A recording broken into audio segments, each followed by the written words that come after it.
our plan for this day was to just give you a taste of 1K churches. But I think many of you have had a big gulp of 1K churches. So we'll go through that really quickly so everyone's kind of on the same page about that as kind of an entry point to thinking theologically about finance and using finance as a tool for social change. And Joyce will take the major part of the morning to deal more with the technical thing, the follow-up that we haven't been able to get to in any of the many presentations. So it'll be more focused on finance. So for those of you who came for the rest of the story, today we're really going to get it. So 1K churches is, it's about making loans, but we think of it also as a faith formation experience for small groups. It's the people in the group are important, not just the product of making the loan. And it's powerful because it's not only thinking theologically about finance, but taking an action to actually invest in a small business. So, and then reflecting theologically and the relationship that comes out of that making a loan.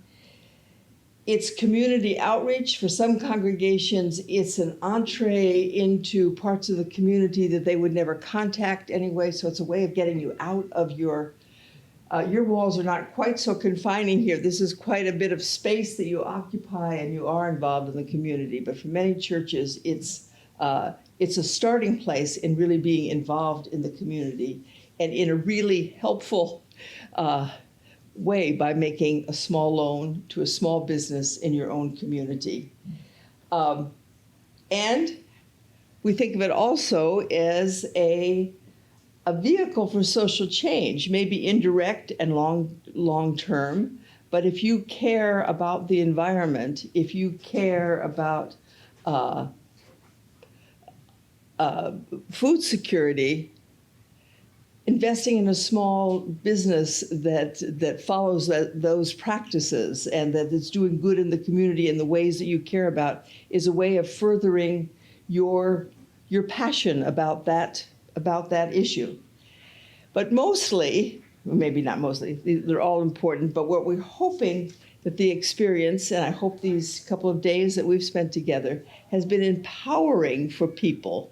It's meant to be an empowerment to think, I too, as a member of this church, as someone with a bank account, as someone who's invests in the stock market, as somebody who does business in my community every day, as someone who owns a small business, empowerment to think of yourself as a shaper of the economy.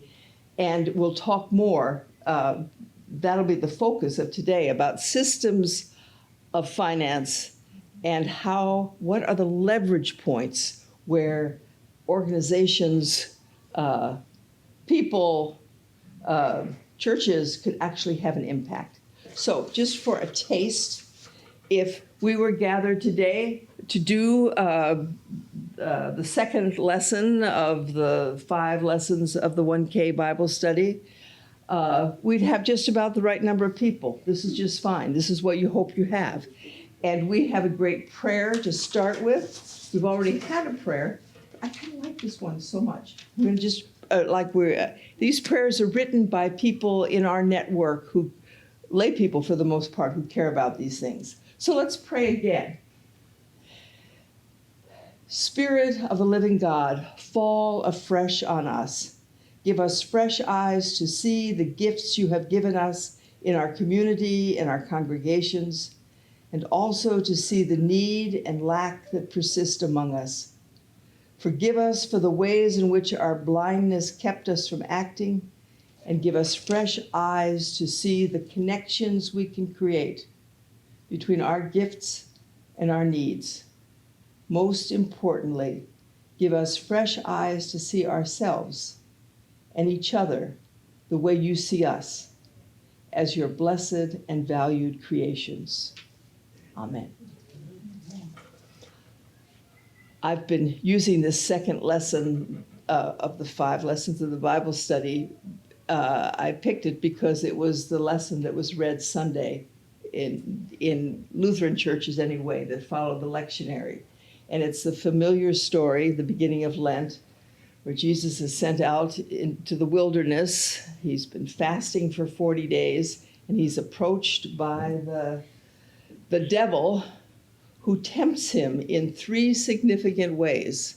And if we were doing it, you'd have this in front of you. But let me just refresh you. I'm sure you heard a sermon on it yesterday morning, most of you. Jesus was tempted because he was hungry, he'd been fasted, he was tempted by the devil to pick up stones and make them into bread to feed his hunger. And Jesus said, no, man does not live by bread alone. Jesus said no to that temptation to use his power to just feed his own immediate hunger. Later on, you all know the story, he'll feed thousands in community, sharing and interdependence. But he rejects the temptation to keep that power for himself and use it to magically feed himself. And the second temptation is that the devil tempts him to go up to the pinnacle of the tower and cast himself out and make a spectacle of himself, trusting that God, who Jesus has power over, the devil kind of tempts him. Surely he'll save you and you'll be a big hero. And Jesus says, no, I do not tempt the Lord your God. I'm not going to use my power to be a celebrity, to do something spectacular. That's not what my power is for. I'm not going to use my power for self-aggrandizement. And I'm not going to use the care that God has promised all people to be with us in time of trouble. I'm not going to act irresponsibly and jump off the tower. My job is to be a good steward of resources and not to be reckless, just trusting that God will save me. No, I'm not going to do that. And third, the third temptation was that the devil took him up on a high mountain and showed him all the earth and said, all this can be yours if you will just bow down and worship me. Well, that's idolatry. Jesus says, no, I'm not going to do that. I look for my security in God alone, and I don't need to make my security by having all the possessions on earth. So this is a story you hear every year. It's a story that can be interpreted in many ways, but in the Bible story, we make that kind of economic interpretation of it. And our sin may be kind of a primary way of understanding our sin as human beings is our unwillingness to accept our finitude, our dependence on God, and our interdependence with all creation to make it work, to do our part, to contribute, to recognize our place in the creation, and not have to keep all the things for ourselves.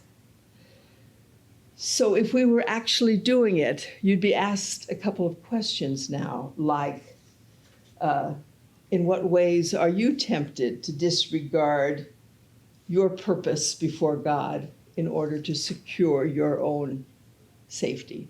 What ways are you tempted? There would be time to talk about it, and awkward pauses, and then an encouraging word. And that's we all feel funny about money, and we don't even like to talk about it. So let's take a deep breath and just do it. And we would do that in the Bible study. We move on from those discussions into a discussion of economics and scarcity and abundance, and how does scarcity and our fear of it define how we abuse money, and how might a healthy awareness of our interdependence of all life begin to create a new web of relationships that promote abundance rather than scarcity. If we assume God's given all that we need, we can figure out how to share and trade and invest and receive and give, and there's probably enough for all. So think of all the connectivity. We might do something like think of all the connectivity that's involved in buying a new pair of shoes. All the different partners around the world who had to do something, from the cow that died to the person who's kneeling before you trying on the shoe, and get a sense of that interdependence and how all the parts need to work together as God intended them for everyone to flourish. And then we would study the chosen investment pathway for that day. And there's 5 of them that go with each of the lessons. But the one for this lesson, when we're talking about abundance and scarcities and how you multiply the gifts through interdependence, we're going to focus on what we call the mission partner, or the pay it forward, in which you did one here, right? 4 of the 6 have been paid forward. Well, tell us about one of them. Marcella, who was there last night. Why don't you tell the story? Well, Marcella was there last night, and we discovered her with our first round of loans, 1 of 2 loans. And she runs Endless Brain, which is an outreach to those who have some mental challenges, some young children who have mental challenges, and she uses music education to somehow music is like a balm in Gilead. It just does wonders for young children who struggle like that. And so she came and she wanted to extend her outreach with drums. So you've been using ukuleles. And this would allow her to buy a whole set of drums so she could get a whole round of kids. I thought you said drugs. Drums. The drugs were for those who helped her. And the thing took off. And she was so pleased that she then decided to put that here in the congregation, to set upstairs. We have a room that she uses. And then instead of paying the money back, she said, what I'll do is offer classes here as part of the church's ministry outreach to those children. And so normally if you pay back the loan in cash, there is no interest, but the $1,000 loan, we upped it to $1,300 that she had to pay back in services. At that time, it was out of Pebblebrook as part of our outreach to the children there. So we even recommend making it worth double the amount that you borrowed, giving away in free services. So then people in the community benefit, children who can sing and be part of a community. So it is a kind of symbol of abundance and sharing, and they're partners with you in kind of spreading the goodness. So that would be a session, and you probably did them in just about that quickly when you did them 5 in a day. Usually these last for an hour and a half, and there's plenty of time for thought. 45 minutes per session. Okay, that's you really made it work. So we are just delighted with the partnership with this congregation, which has done a remarkable job with this program, and you're well aware of it. So let's close with the prayer that would have been the close of that session, which is, let us pray. O God, our Creator, you made us in your image and gave us the command to work together to reproduce and sustain our world. Help us to see and to treasure the divine in each other. Help us to honor your mission and build relationships that are productive, just, and fair. Amen. Okay, now Joy's going to talk about strategies for shifting finance. And this one would have been number 1, right? Yeah, moving money to a different, absolutely. Transition. You you're good. I'm good. All right. Sit over there. Well, I'm gonna take. I can read the board. Been looking forward to kind of digging in here a little bit, and because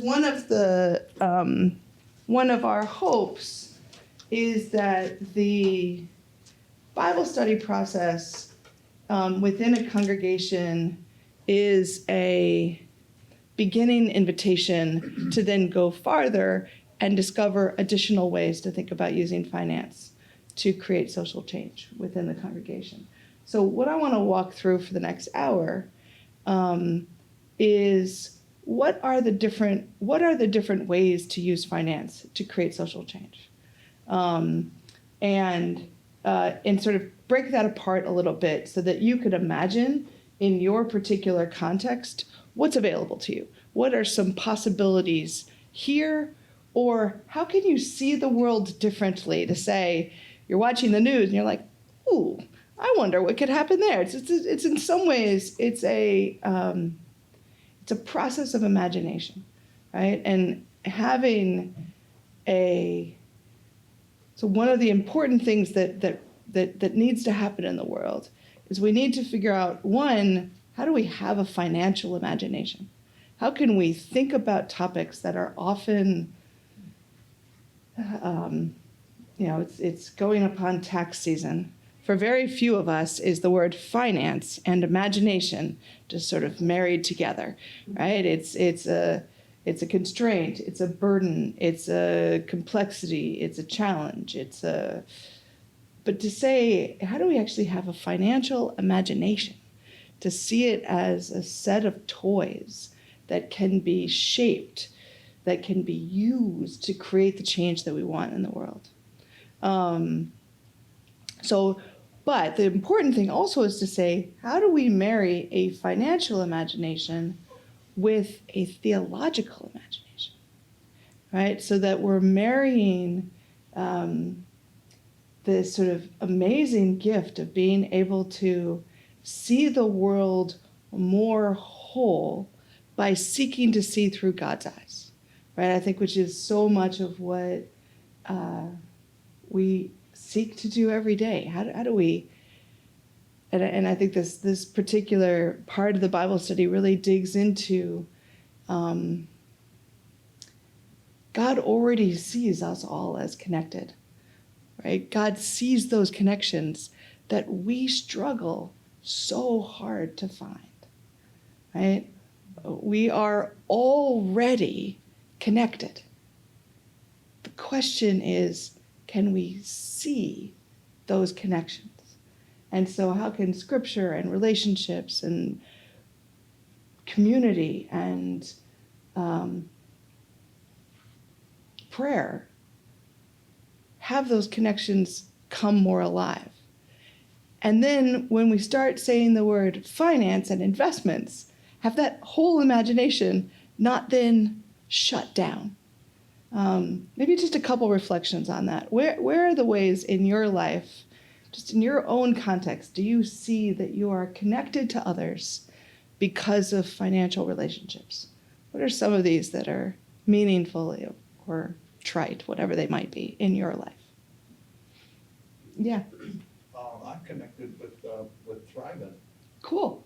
Yeah, as a result of a session here at Family Life Center last year. I took all my savings out of Fidelity and put it into Thrivent. Cool. As a direct, And so your relationship with Thrivent, what does that feel like for you? What is the you have a financial advisor through Thrivent who walks alongside you? Yeah, he's also on the board of this church. Gotta love how Thrivent gets into. They are great at making those connections visible. And he's also active in the homes. Right. The building. The Habitat for Humanity. Program. Yeah. Oh, what do they? Habitat for Humanity. Yeah. Were you mentioning something else, or was it Habitat? Habitat. Gotcha. I realized I interrupted you, but they have the. If you go to Habitat for Humanity in Atlanta, literally Thrivent has an entire wing of the building. It is the largest program.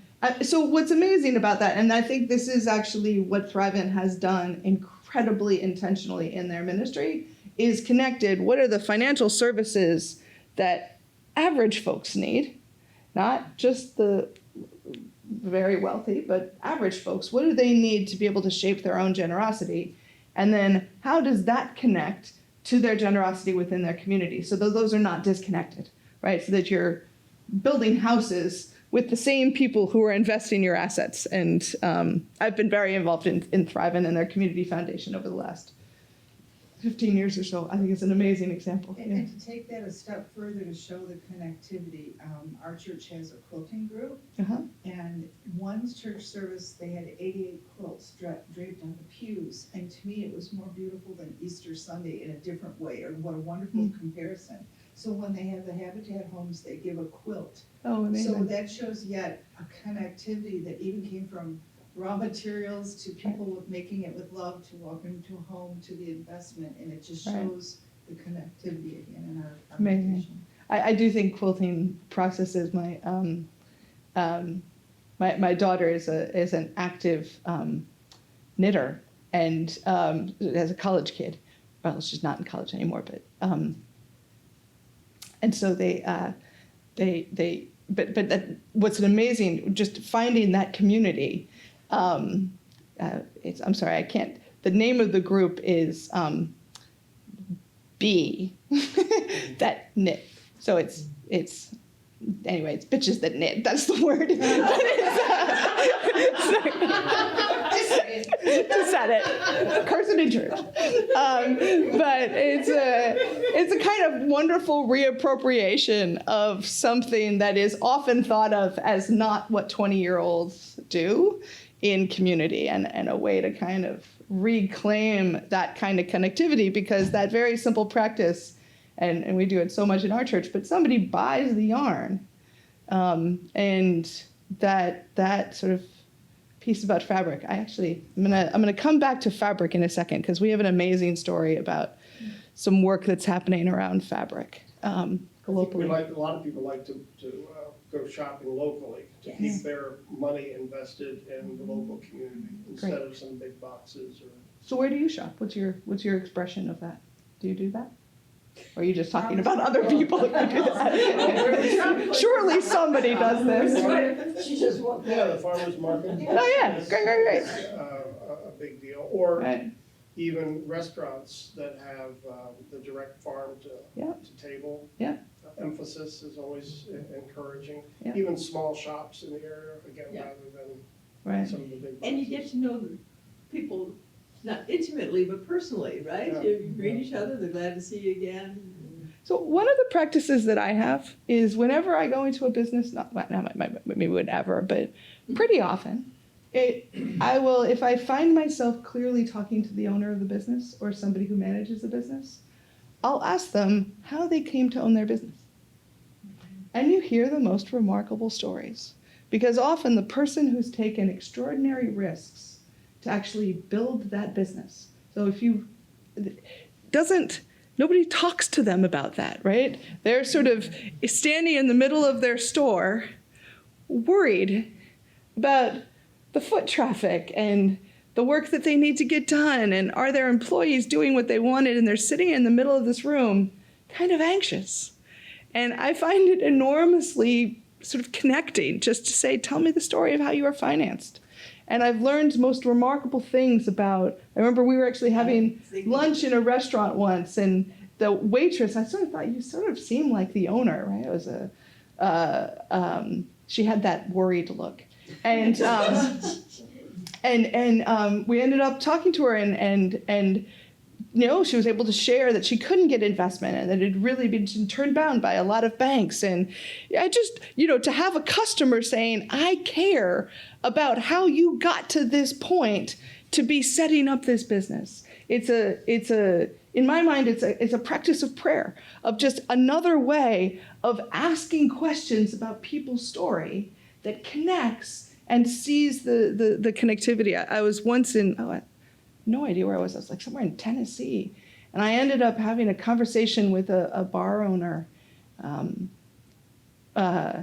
and heard the most remarkable stories about this set of investors in the community, 3 families or something, who had in innovative ways financed most of the businesses in town, but not in that usual kind of we're the reigning families way, but in a kind of innovative, open way that people were able to tell stories that felt good in their relationships. So how else is this interconnectivity present in your lives? Maybe just another example. We just have this, we're Snowbirds, so Gotcha. we're outside of Camden in New Jersey, and we have a nun up there, Sister Helen Cole, Huh. that just does a fantastic job, and she says one of the major ways of decreasing child abuse in Camden is by donating diapers. Yeah. And lots of people in churches donate the diapers for the little babies, but when they get to be like a year and a half, you don't get as many diapers per package. Gotcha. So we just on a regular basis, we have it through Amazon, just to go to Wow. her.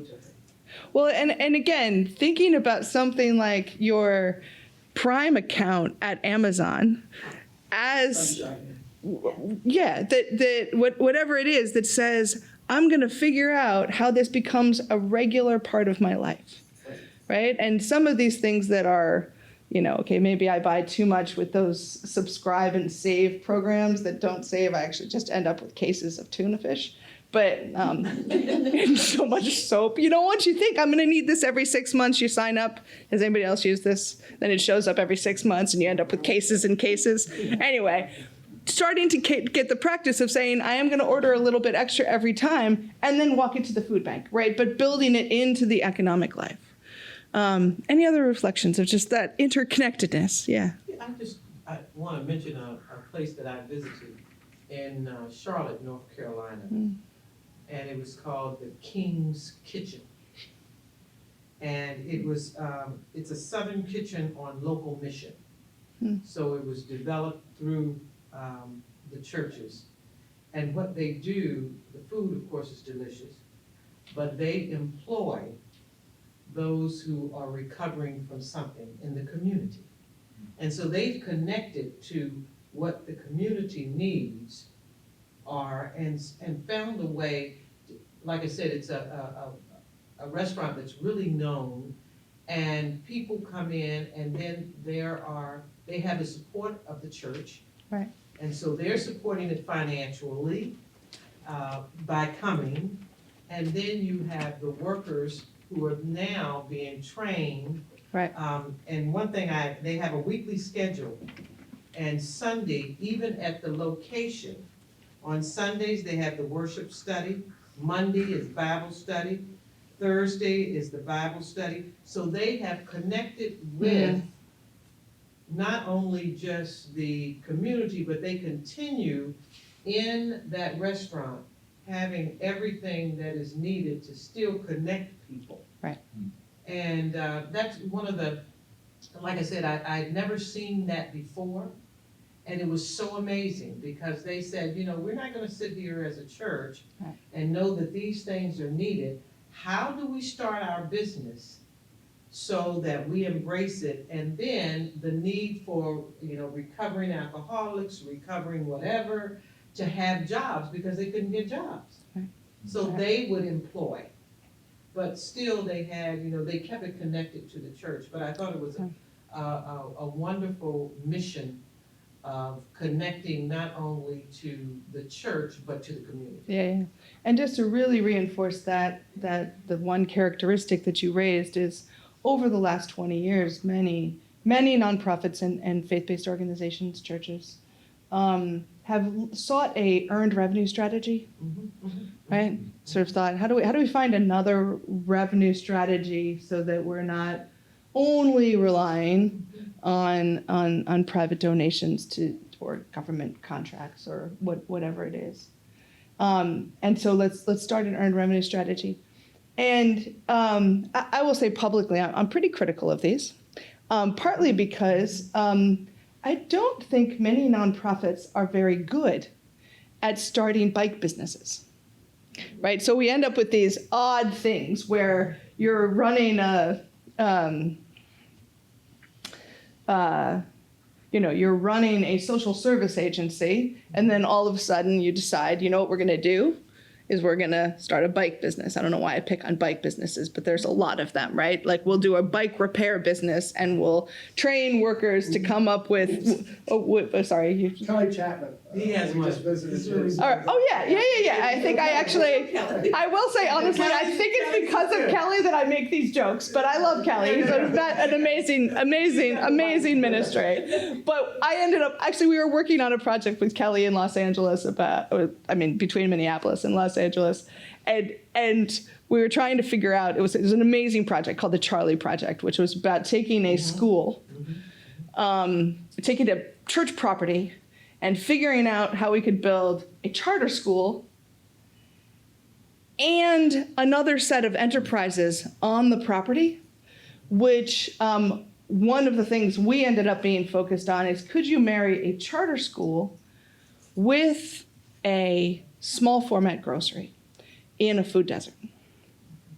And how do you marry those two, not because the small format grocery will sustain the economics of the church, but because a grocery store in a food desert where people have to go 20 or 30 minutes to get food is a ministry.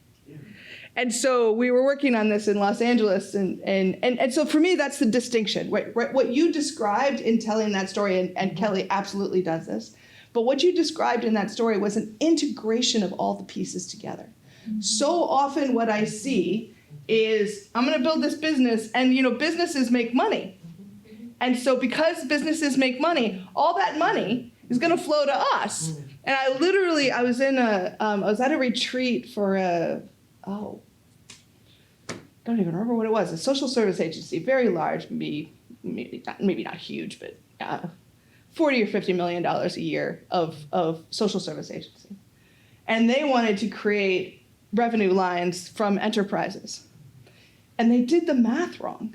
They said, if we start a busing business, we think we can generate $1 million of revenue a year. And then they put that $1 million on the balance sheet of the social service agency. And I'm like, so actually there's this little thing about revenue, costs, and profit. And there's a calculation that needs to happen that says you don't get the $1 million. You get the $1 million less the costs, which you can expect for the first 5 to 10 years of the business to be higher than the revenue.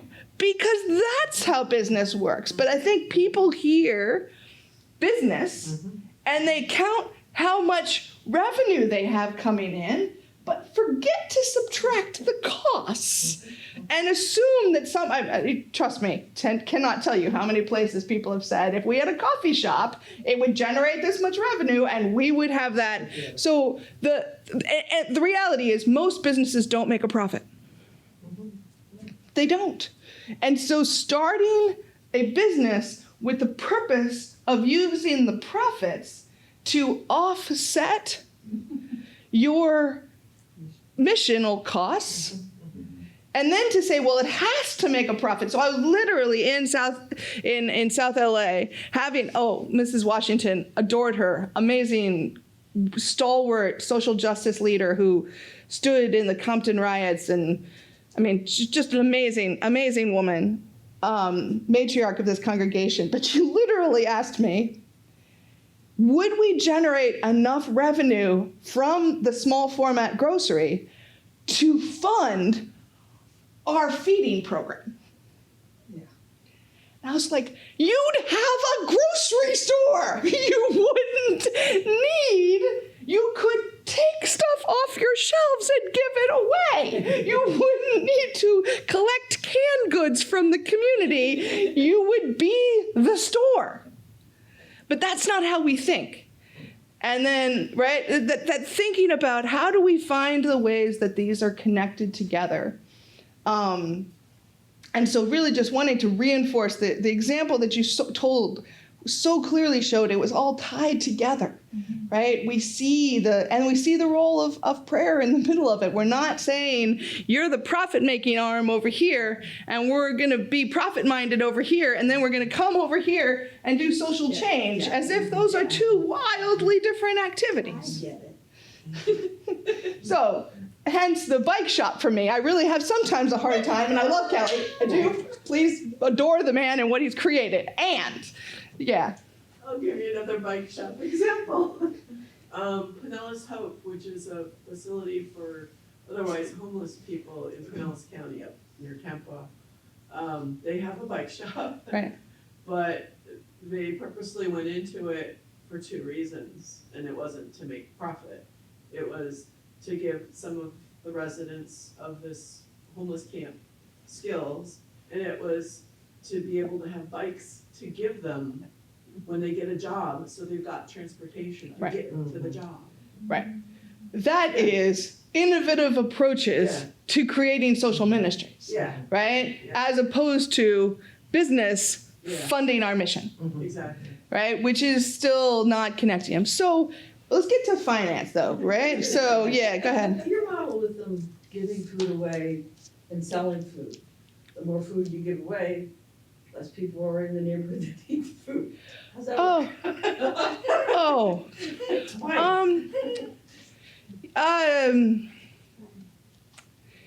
It's a great question. In general, lots of stores give lots of food away, or they just throw it away, right? I mean, there's waste within stores. There's Most of also them are doing that in the next town over, not in the exact same community. yeah. So if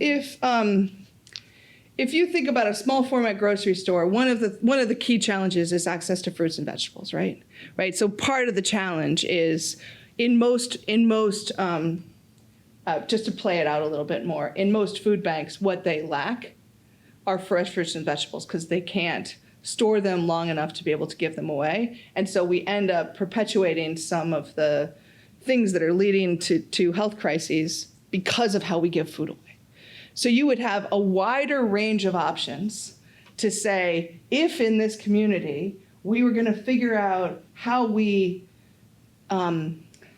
lowered the prices on produce as part of our give back, right? And then maybe sugared juice was super expensive there.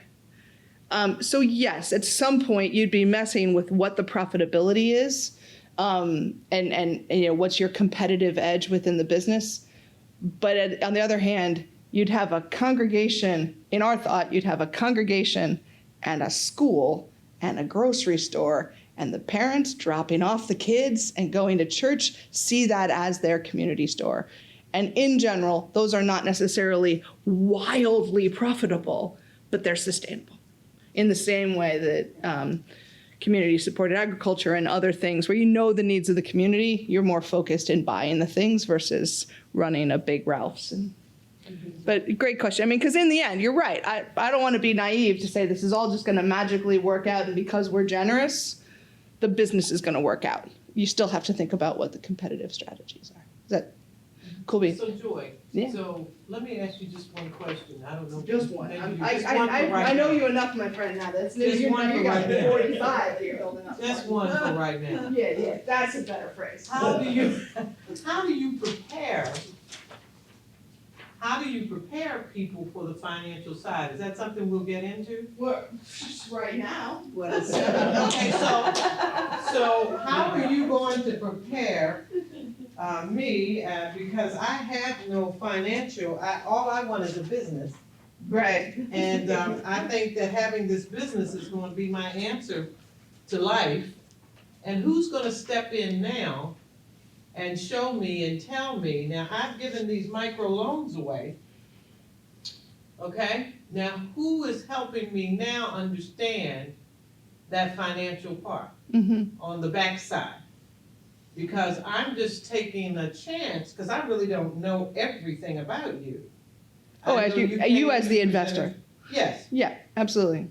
Okay, so who is then training that person to say, let's understand finances first. Mm-hmm. I mean, how does that happen? Where does the training come Right. in for that person? Can I make one more comment onto that? Sure.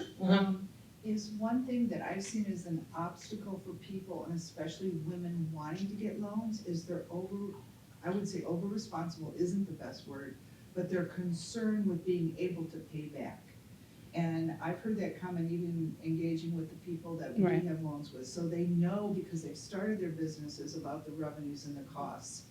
But they're at a point where the risk of what they need to sustain Right. or succeed or give back, and that decision point of, and burden that they bring on, which is a good one, it's a Right. hit, in a way, good or bad, but how can I pay back, which has been the beauty of your program and having different ways to pay back. Yeah. So when you talk about finances, what I see is that many people clearly understand the revenues and the costs and the profits and sustainability, but Right. asking for that leverage point is hard. So let's pull. Let me step back a little bit, and I'll get to your questions in a second. So, what I want to walk through for the next 40 minutes are 5 strategies to use finance to create social change, and handed these out because these actually came from a place where things were printed, and have things written out in complete sentences. I'm going to talk to these as well. They literally match 1 to 5. Even though they're different words, they're said in different ways. So not to confuse you, these are meant to be the same thing as these, but this was the language I wanted to focus on today. We have about 85 different ways that these 5 strategies are written out. And so if we start with the preposition of so a lot of what we've just been talking about is how to use business to create social change, right? How do you create socially responsible businesses, right? And that are responding to the needs of the community. The piece that I want to focus on is how do you finance that kind of activity, right? How do you use the investments piece? How do you use what's your city and your thriving account as the way to create that change, which is not necessarily the same as running the business, because you're sitting as the investor. So let me decide which one of these I think is, yeah, you know what, these are good. And they're sitting right in front of you. So the first one, and let me just walk through these really quickly once, and then I want to walk through them in more detail. And I think we'll come back to Lisa and Teresa, your questions. If we don't, you can complain to Rick. So, so the first strategy is to channel resources to enterprises or investment opportunities that contribute to transformative social change. So that's what we've been talking about, right? Here is an enterprise in the community. There's a farmer's market that we know that farmer's market creates community.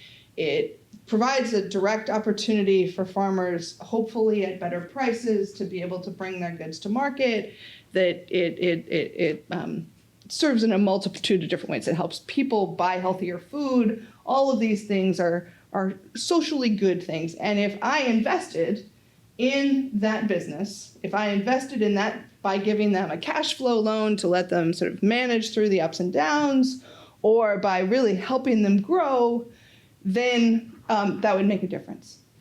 So to be able to do that, here's the piece that a couple things I want to highlight in this. One is to be able to channel resources to enterprises and investment opportunities.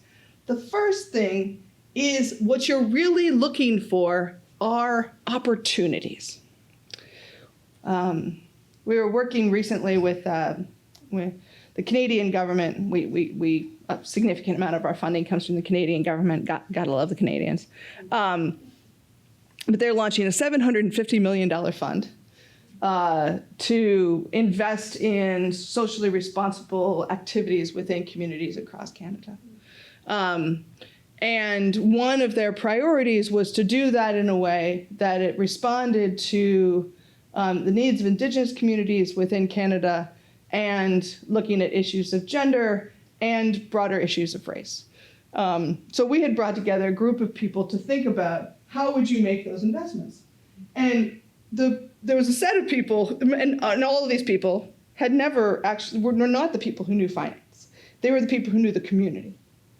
And so what was interesting is they sat in the room and said, here are the problems that need money. There's a lack of transportation in rural communities. There's a lack of housing in urban communities. There's gender-based violence and heartbreaking gender-based violence in indigenous communities where women are murdered and just I mean, you largely know, hopefully you've heard of these stories at some point. And so walking through, these were named as, here are the problems. And they're like, what we really need is just money for the government to fund those problems. Or to fund the solutions to the problems that we think are there. And so what we spent a good chunk of the morning doing, and this is part of what we do in almost every conversation, is how do you think about, yes, here's the social problem that we're trying to solve. How do I see an economic opportunity that if I invested in that economic opportunity, it would make a difference, right? So in domestic violence, for example, domestic violence is an endemic problem within the world. One of the things that enables survivors to build wealth are appropriately designed financial instruments, bank accounts, that allow them to be safe and safe. But most bank accounts are kind of tricky, right? If you're married, you have to have, you're sort of exposed to have two signatures, and women who are in, so thinking about what are the financial services for generating survivor wealth that would be effective, right? And there's an amazing community of financial services organizations that are designing exactly for that, right? So the problem is the economic vulnerability of women. Directly next to that, you say, well, they need financial services. How could we shape the financial services and then invest in those kinds of companies? The example for Canada that I wanted to highlight was they kept naming this problem of rural transportation because the isolation that has come from the busing system being shut down. And I'm like, the busing system was shut down, which means viable alternatives to the busing system would be an economic opportunity. And so thinking about innovative approaches to solving this transportation, they're like, oh, I get it. Somehow the busing thing got it from them. So the first layer is, how do you think about where is there economic opportunity? Because at some fundamental level, investments need to invest in companies, investment opportunities, whereby I invest in you, you pay me back, plus something. Right? In general, while the 1K Churches allows you a bunch of different opportunities, within mainstream finance or even social responsible finance in any of these worlds, if I want to invest in a business, I actually have to get paid back, and I then have to get paid back enough to cover the cost of putting the loan out in the first place and the risk that I took. Right? So even in the best situation, it's really hard to have 0% interest loans because then somebody had to pay for the person who put the loan out. Right? There's just costs, right? So just, I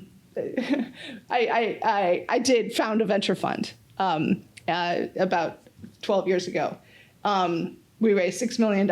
We invested in 5 companies. It was in 2008. It actually did very, very well for 2008. All told, as the founder of a venture fund that had $6 million of capital, my entire compensation over the last 12 years from that has been, what do you want to guess? 0. close enough to zero, I $75,000, right? And because, and that's including the full payback of a successful enterprise, because first you pay back the investors, and then you pay the staff that you need, and a $6 million investment fund does not work economically, right? And we can walk through some of the economics of it, but I think one of the things that we get stuck on when we think about finance and the business model, and we'll talk about this in a second, is we get stuck in the idea that because we had $6 million, we actually have $6 million, which we don't, right? We have $6 million to invest in a bunch of companies and then get back. But we lose sight of that when we're actually thinking about the underlying economics of running a fund. Anyway, so we're channeling resources. What people then do is due diligence. So this is, in some ways, what both of you were talking to is, how do I do due diligence? So it's DUE. The diligence that is due to the investment. It's not due, the verb is not diligence. It's you are doing due diligence, which is just a dumb phrase. They could have chosen a different word. But it's the diligence, the attention, the review that's necessary to understand whether or not this company is investable, whether or not this opportunity is investable. And that process of due diligence leads us to the second one, which is to what says here, advocate for introducing new data or eliminating bias in how data is assessed in order to shift how value is assigned. So the thing I have learned in the last 20 years of working in investments is, while if you read the Financial Times or the Wall Street Journal or watch some parts of the news, you'll get a sense that they're doing broad analysis and systems of financial, like in the system of finance, largely what people do is analyze stuff, right? They're looking at economics, they're looking at the economy, looking at the business, they're looking at the future, they're trying to figure out, what do we think the impact of the slowdown in the trade caused by the coronavirus is going to do for economies overall. They're sitting there running financial models all day long to figure out, how do we predict what the future might look like so that we're positioned now to be invested in the companies that will capture that future. That's basically the whole game of finance, right? I'm gonna understand the future in such a way that I put my money in the companies that will capture the future that I'm predicting, avoiding the negative and capturing the upside. Does that make sense? Mm-hmm. For those of you who work in finance, I hopefully just simplified it to a reasonable nugget. So what's remarkable in that is twofold. One is what data they use. What is included in the data that will predict the future.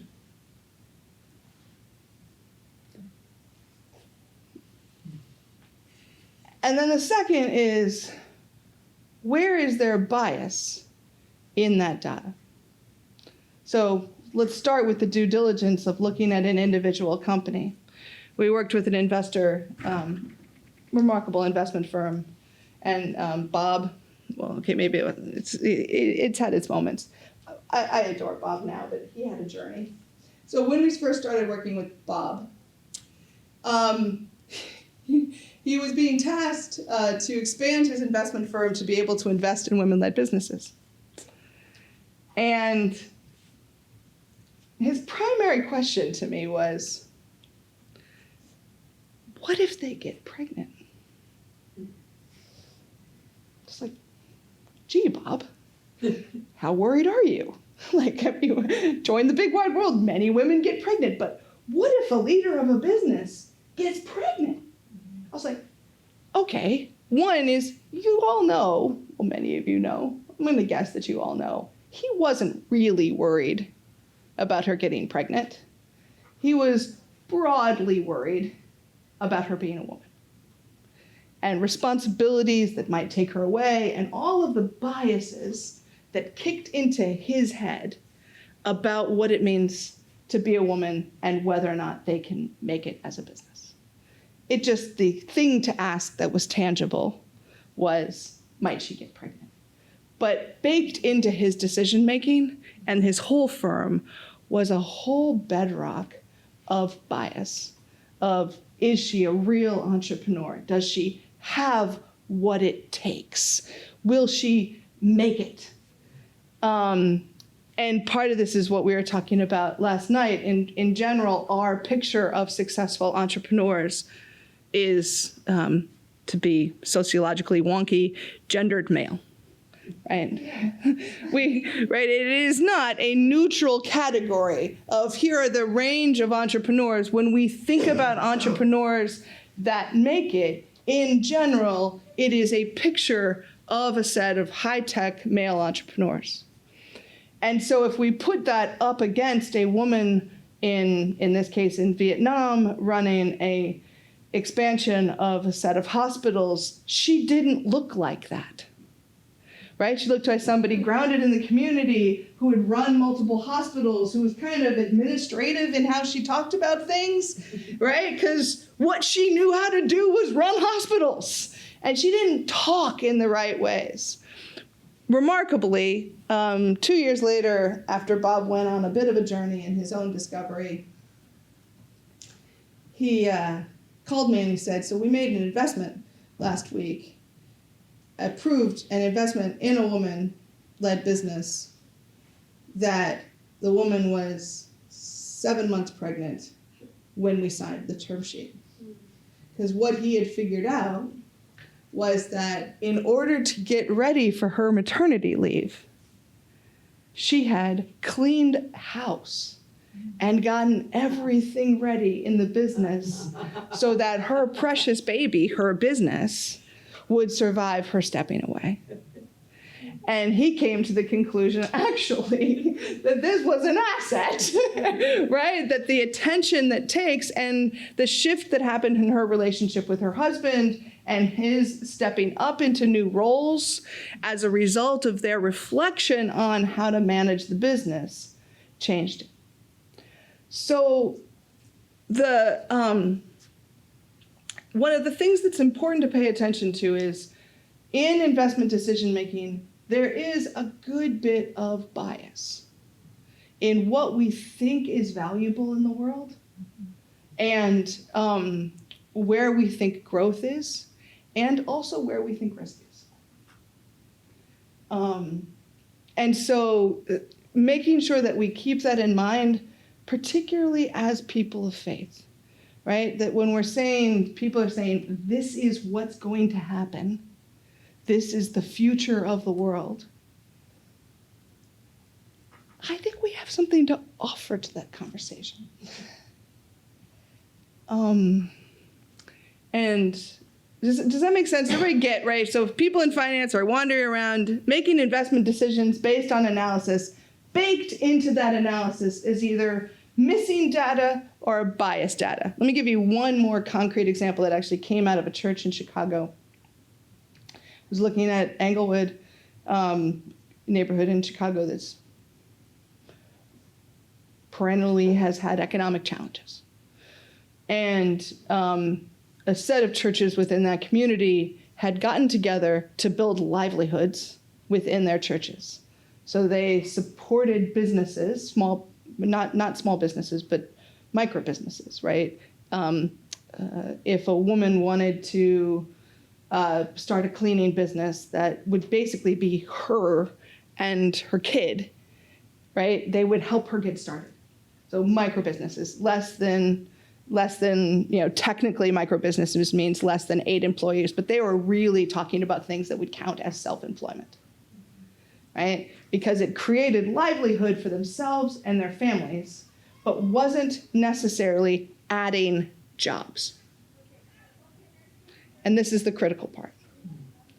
This church worked to create livelihoods within its community. The city of Chicago measured job creation. And none of their work. You only create a job when you create a job for somebody other than yourself and your family. And so they were creating livelihoods and sustainability for families, but not creating jobs. Therefore, when the corporate bonds came in to say, who should we provide tax incentives for to support economic growth, lo and behold, Target or some manufacturing business was a better candidate because it created jobs versus livelihoods. And so thinking about even how we track all these numbers. So we ended up having a whole conversation. I'm not actually sure where they took it, but that church in Compton started thinking, maybe what we need to be working on is the economic indicators that our city is using to track economic stability. What if we got a bunch of congregations together to say, what about livelihoods versus job creation? Because actually livelihoods are a really good thing, and lots of jobs aren't livelihoods. Yeah. Right? Just to be really clear about a lot of jobs don't sustain a family's income. And so you know what they do? They create these side businesses to make up for the jobs, which is what we track, right? And I will say, when I sat on Thrivent Communities Foundation board for a long time, the In Faith Foundation, and every time our economic advisors came in and talked about small business predictions and where everything I was going, every time I was like, yes, I would like a broader picture of how you're looking at economic stability, not just job creation by small businesses and corporations. And they'd say, well, we don't have data on that. I'm like, find it. Because I think it matters. And there's a lot of data that says micro businesses matter to the sustainability.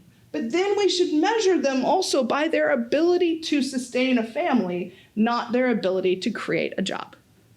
And so often when we're investing, this is one of the things I love about micro businesses and this work that we do within 1K churches, is to continue to refocus on like just having this business is a value in the community. It doesn't have to grow. It doesn't have to be hiring people. It doesn't have to be a job creation engine. It can just be a good thing, right? So thinking about how our economic systems are rigged, not rigged. This is not some big conspiracy, or I don't believe it is. I think it's delightful naivete. The good thing about people in finance is the only thing they really care about is being right. So this strategy of shifting, advocating for introducing new data or eliminating bias in how data is assessed, it is the most effective strategy in systems of finance because people in finance don't want to be wrong. And if you say, so sweetie, there might be something you're missing here, this set of data that you've never looked at, that might mean you're making the wrong bet, they pay attention. So one thing we've been working on within our work on gender-based violence is gender-based violence is a leading indicator of political stability globally. Gender-based violence in a country goes up, political stability goes down. Gender-based violence goes down, political stability goes up. You can figure out why some of these things are correlated, with general, sort of, one is in times of emergency, gender-based violence actually, so we're actually doing a large project with UNICEF that looks at what happens after disasters around gender-based violence, because in large disruptions, gender-based violence goes up. The question is, have you handled? Did you respond to the emergency and pay attention to gender-based violence at the same time? If you do, you'll be leading more towards stability than not. Anyway, the World Bank publishes a set of data that many investors in the world use to determine something called political risk. It's getting wonky for a second. So one of the things that investors care about a lot is the political risk of investing in a country. It's kind of a gating thing. I don't want to go there because the country might blow up. And so in the World Bank's data on country-level violence, there is no data on gender-based violence in the country. None. So we got a few of our friends who do sort of global investments, big investment houses, frustrated about this, called the World Bank and say, can you include that data? Because it's not going to be the end-all and be-all of the thing that determines the future of that country, but it's one more data point, and if it's not there. Domestically, we're working on this within municipal bonds. So domestic violence within cities affects the financial stability of a city. It does. Rates of higher domestic violence is correlated with stagnation in growth, right? Because women are such a critical part of the economic engine in any city. If they can't effectively work because they have to take time off of work to recover from injuries, or they have to take time off of work to support their friends and family who are experiencing gender-based violence, all of that is a distraction from what they want to be doing with their lives, which is going to work and building their families and doing all of this. So paying attention to, do the legal structures within a given county support the reduction of gender-based violence? And so in California, this is starting to take root. There's a couple people in Texas trying different approaches. And there's actually a large investment fund out of Seattle for whom they've incorporated this into how they look at every municipal bond that they invest in, right? Because it's just another smart data point. So think about when I'm going out investing in a company, how many ways as an individual in that conversation with an entrepreneur might I be letting my own biases cloud what's going on? And so I mentioned this maybe a little bit last night. We've been working extensively in the Pacific Islands. So funded by the Australian government, we work on Fiji, Vanuatu, Papua New Guinea, relatively isolated areas. Not relatively, isolated, one of the most isolated parts of the world, right? In small islands, strings of islands where economic growth and economic stability has been a significant struggle. And so the Australian government has been asking the question of, can we use investments to help spur economic growth in these areas, particularly ones that would benefit women and girls? And so one of the things that we've been working on is how to check the bias of the investors who are showing up in Fiji and saying, you're not really scaling fast enough. And I don't like the political instability of this country. And here are all the things that I need for this to work for me. And while I am never going to be naive about what it takes to make an investment work, and I don't want to be Pollyanna about this, but they're starting with a bunch of bias and a lack of knowledge about that country.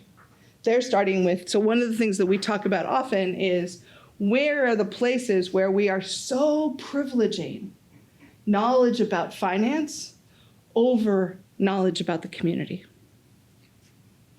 Right, that we're so privileging that the people are so smart, right? Think about what happens on a finance committee of a church, right? And none of you've ever experienced this, but at some point, the people who come from business and finance start to speak and say, this is how it works, and everybody else is less likely to talk after that. Have you ever never seen this? And we value that, right? I'm not minimizing the role of people in business and their ability to come to a table. And yet, I want to just note that that comes with a certain amount of privilege, right? That in the face of, I'm in business and how it works, this is it, and somebody else is saying, but in our community, this is what's happening, whose voice is going to get heard? Right? Unfortunately, yeah. Yeah, and so question is, how do we shift that conversation, right? And what can be the role of churches in their local communities saying, you know, hey, this community group is not getting heard at this hearing about this bond offering. The community is not being heard as we're making economic decisions about where we're headed as a city and whose economic interest. Now, sometimes we just think about this as some sort of economic fight, but in different moments, right in the middle of that is a financial conversation where somebody is designing a financial instrument. And what if, at that moment, there's a church that says, you know what, we think your read is wrong. We think you're not seeing the future through the lens that we see it. And therefore, how about we take some of your risk? So if you disagree with us, that's fine. We'll step into this financial transaction and we'll hold the risk. We'll put a guarantee on it. There's all kinds of tools that you can use to say, we'll say, we have hope. We believe that this is where things are headed, and we're willing to stake our finances on hope, not just fear. So one of the things that we're working on within our gender-based violence work is gender-based violence is reducing globally. Some days it looks really bad, but one reason it looks really bad is we're talking about it more. It's not actually worse. We're just having more conversations about it.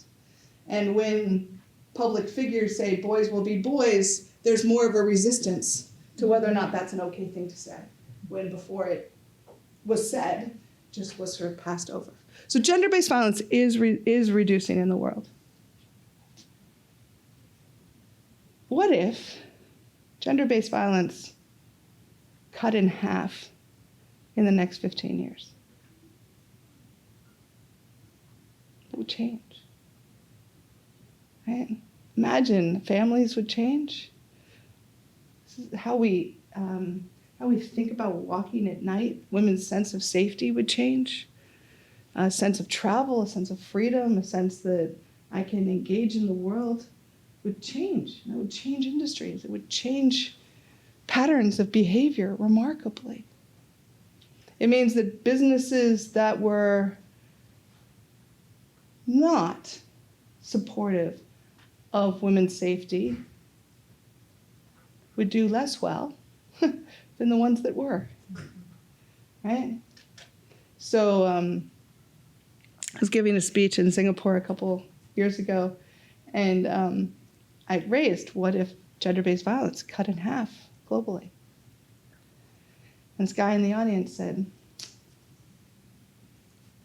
respectfully, sorry, I just keep picking on you, but you're right here, and she's wearing muzzles. I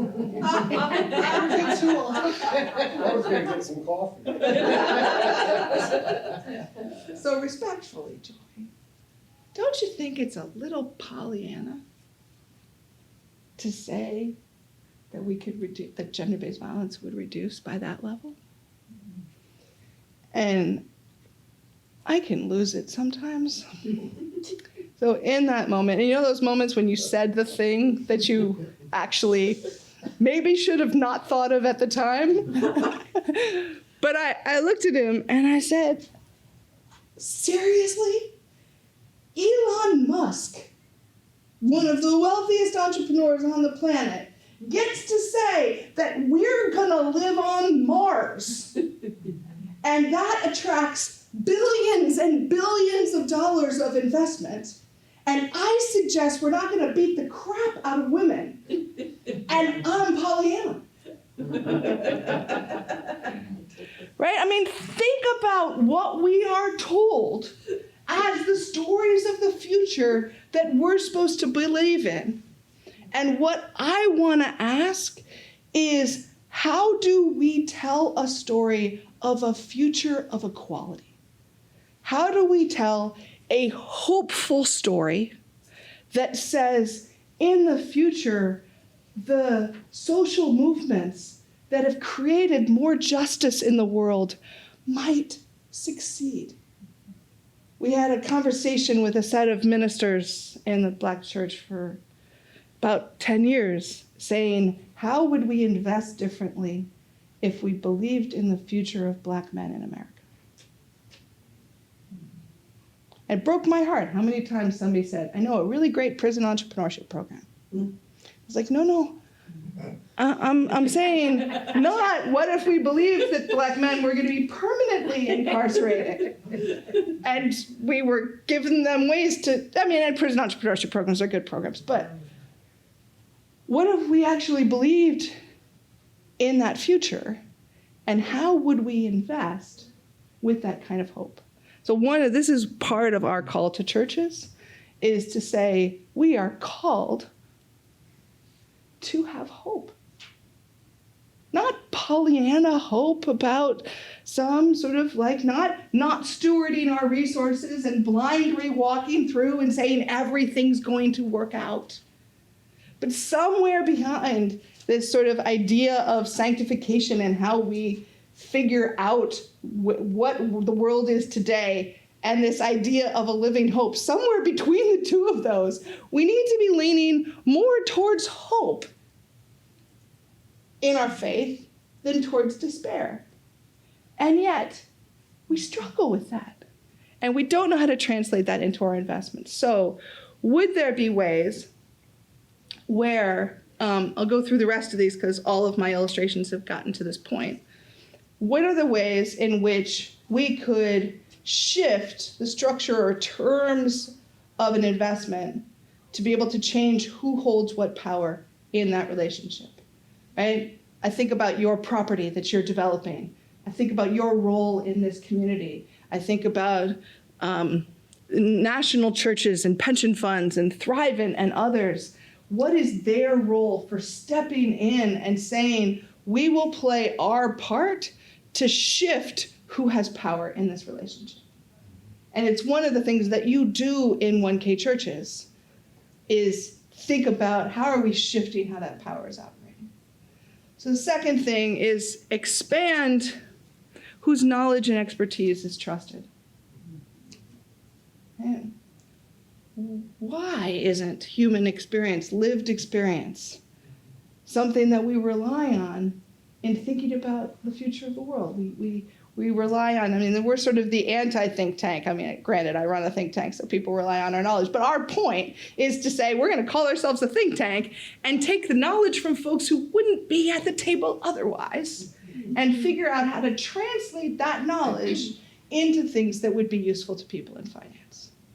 And how can churches play a role in setting that table, right? And so that we're changing whose story matters. And finally, we can shift the goal of the investment. We can, in this, what it says here is influence the benchmarks against which the success of the investment is measured.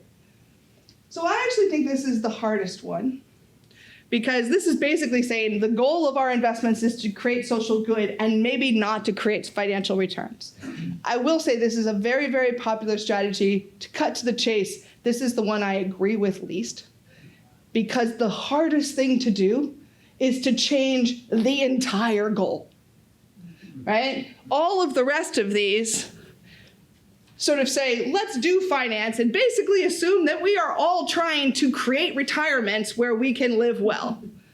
right? And that we're trying to invest in such a way, and let's believe that actually financial returns, while maybe they shouldn't look like all of the hedge fund returns, and maybe there is a sense that some people make way too much money, I don't know. But at some point, I'm not going to change that whole goal. But it is a very popular approach, and here's the challenge that I have for the church in this. So this is often what we do as the church in making investments. We say we want to make investments and end poverty. And we'd like to still get an 8% return and end poverty. And whatever your other pieces of reduce climate change, we want an 8% return and reduce climate change. We want an 8% return and we want to revitalize the community. We want an 8% return and.